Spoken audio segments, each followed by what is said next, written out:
Ready start. महोदय, आज इस पवित्र स्थान पर, इस पवित्र अवसर पर यहाँ आपके साथ मिलकर कुछ बोलने का, कुछ सुनने का जो अवसर मिल रहा है, इसे मैं अहोभाग्य मानता हूँ। यह अगस्त की क्रांति, जिसकी 50वीं जयंती आज हम मना रहे हैं, कोई ऐसी घटना नहीं थी जो रातों रात घटी हो, अचानक इसका आविर्भाव हुआ हो। इसके पीछे एक लंबा इतिहास है। वचन तोड़ने का, दिए हुए वचनों को तोड़ने का और देशवासियों की जो अपेक्षाएं थी उनके भंग करने का यह इतिहास था, जिसके कारण भारत के बच्चे बच्चे के मन में यह बात आई, यह संदेह आया कि यह ब्रिटिश सरकार केवल वचन देती रहेगी, उसका पालन कभी नहीं करेगी, इसलिए हमें कुछ करना है।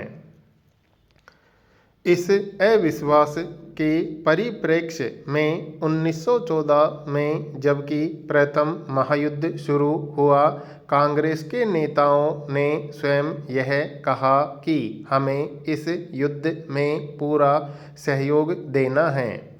महात्मा गांधी ने सबको समझाया कि यह समय नहीं है शर्तें लगाने का, हम बिना शर्त सहयोग देंगे। सारे नेताओं ने यह माना, कांग्रेस ने यह माना। नतीजा यह हुआ कि भारत से 10 लाख सिपाही उस महायुद्ध में शामिल हुए। ऐसा शौर्य उन्होंने दिखाया कि सारा संसार दंग रह गया। उनमें से कम 37,000 सैनिक वीरगति को प्राप्त हुए। इतना बड़ा बलिदान शायद ही किसी दूसरे देश ने दिया हो, और शायद इतनी बड़ी क्षति हमारे भी इतिहास में इससे पहले हुई हो।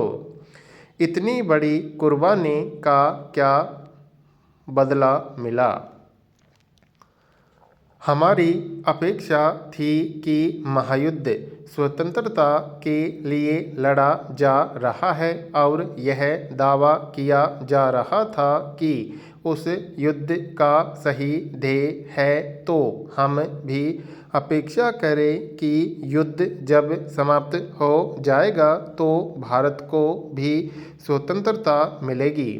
वे अपेक्षाएं जहाँ की तहाँ रह गई, और उसके बाद 20-22 वर्ष तक टोल मटोल होता रहा। कभी कोई प्रतिनिधिमंडल आया, कभी कुछ हुआ, कभी कुछ हुआ। महात्मा जी ने जो आंदोलन चलाए, उन आंदोलन के पीछे यही था कि जो वायदा किया गया है, जो वचन दिया है, उसकी तरफ हम आगे बढ़ें। लेकिन साम्राज्यशाही शक्तियों ने साम्राज्य की इस बात को नहीं माना।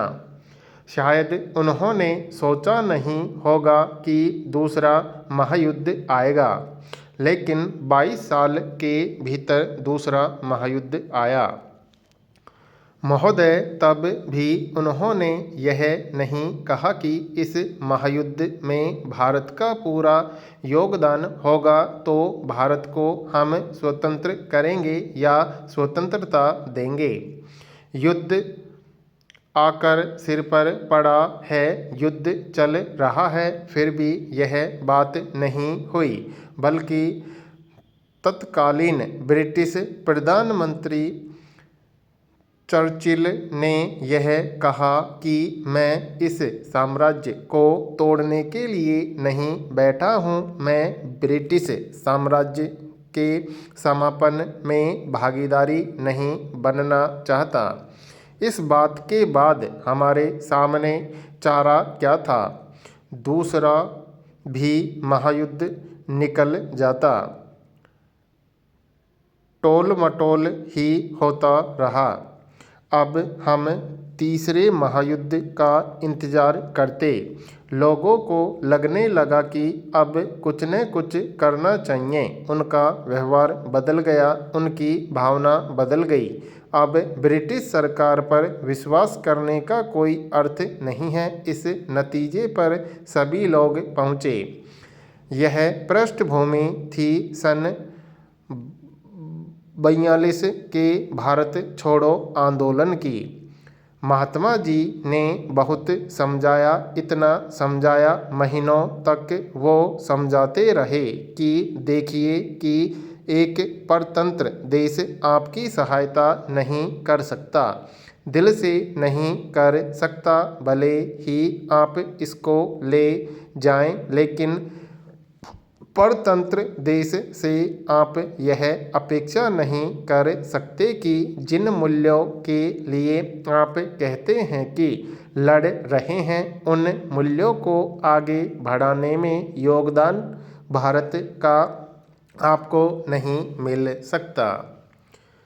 जो आपका दावा है, उसी दावे को निभाने के लिए आपको यह चाहिए कि तत्काल भारत को स्वतंत्रता दें। घोषणा कीजिए कि जहां आपकी सेना नहीं रह सकती, वह सब हम कर लेंगे।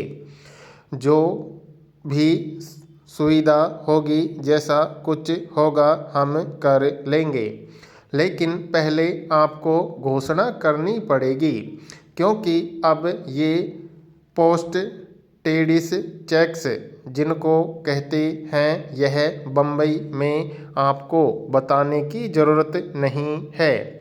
बैंक्स क्या होते हैं, चेक्स क्या होते हैं, यह आप बहुत अच्छी तरह से जानते हैं।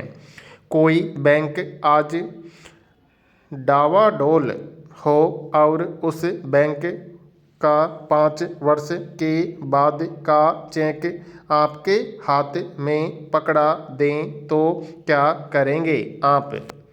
उसे तो फाड़कर फेंक देंगे आप। तो ऐसे वायदे नहीं चलेंगे, चाहे जितने आप वायदे कीजिए, लेकिन इन बातों से लोगों को संतोष नहीं होगा। इसलिए तत्काल आपको ये हमारी बात, वह हमारी मांग माननी होगी। ये गांधी जी ने कहा। नहीं सुना, बल्कि सारे नेताओं को ले गए गिरफ्तार करके।